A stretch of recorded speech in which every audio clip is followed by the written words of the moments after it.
नमस्कार सकल दर्शक बंधुदेर आरो एक नतून भिडियोते अनेक स्वागत। आजकेर भिडियोते आमरा जे विषय आपनादेर आलोचना करब सेटा हच्छे पुदिना गाछ। बर्तमाने जारा छाद बागान करें प्रत्येके कम बेशी गाचे माने छादे पुदिना गाछ लागिए थाकेन। तो चलुन आजके आमार पुदिना गाछेर एकटु आपडेट आपनादेर देखाई। এই দেখুন বন্ধুরা, এইখানে এই হচ্ছে আমার পুদিনা গাছগুলো। এই গাছগুলো আমি বেশ কিছুদিন আগে মোটামুটি এক মাস আগে একদম গোড়ার থেকে সামান্য 1-1.5 ইঞ্চি রেখে পুরো গাছ ছেটে দিয়েছিলাম।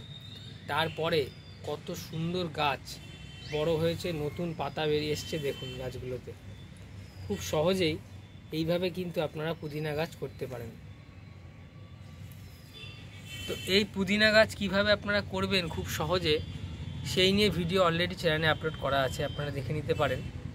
তো এর পাশাপাশি আপনাদের একটা যে কথাটা বলবো সেটা হচ্ছে এই গাছে ভালো পাতা পাওয়ার জন্য আপনারা সবসময় নাইট্রোজেন জাতীয় সার বেশি মাত্রায় এই গাছে ব্যবহার করুন।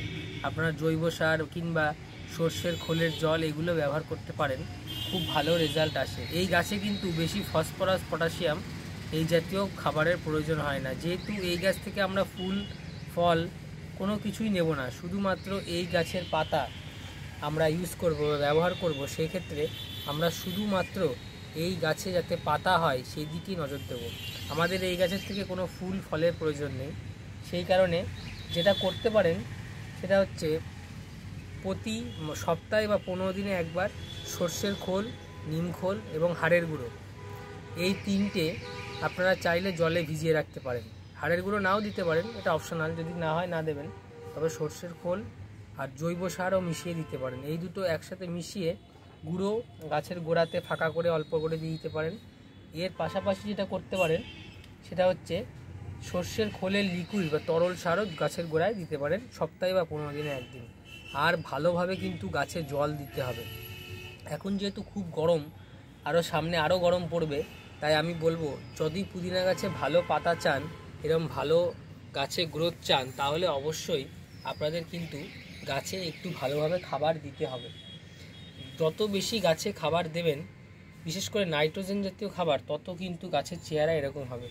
প্রচুর পরিমাণে পাতা আপনারা এইটুকু ছোট গাছ থেকেই নিতে পারবেন। এই গাছটা কিন্তু খুব বেশি দিন মানে হয়নি, জাস্ট 1 মাস হয়েছে। আমি একদম ছোট অবস্থায় কেটে দিয়েছিলাম, তারপরে কিন্তু গাছটা আবার আস্তে আস্তে বাড়তে শুরু করেছে। কত সুন্দর পাতা বেরিয়েছে আপনারা আশা করি দেখতেই পাচ্ছেন। তো এইভাবে আপনারা ছাদ বাগানে করুন। অবশ্যই কিন্তু গাছগুলোতে একটু বেশি করে জল দেবেন। জল যত বেশি দেবেন পুদিনা গাছে যেন গোড়া সবসময় হালকা একটু ময়েশ্চার ভাব থাকে, তাহলেই কিন্তু ভালো রেজাল্ট আপনারা এই গাছ থেকে পাবেন। তো এই ছিল আজকে আপনাদের ভিডিও। কেমন লাগলো অবশ্যই কমেন্টে জানাবেন। যদি ভালো লাগে অবশ্যই চ্যানেলটা সাবস্ক্রাইব করে পাশে থাকবেন। পরবর্তী ভিডিওতে আবার দেখা হচ্ছে।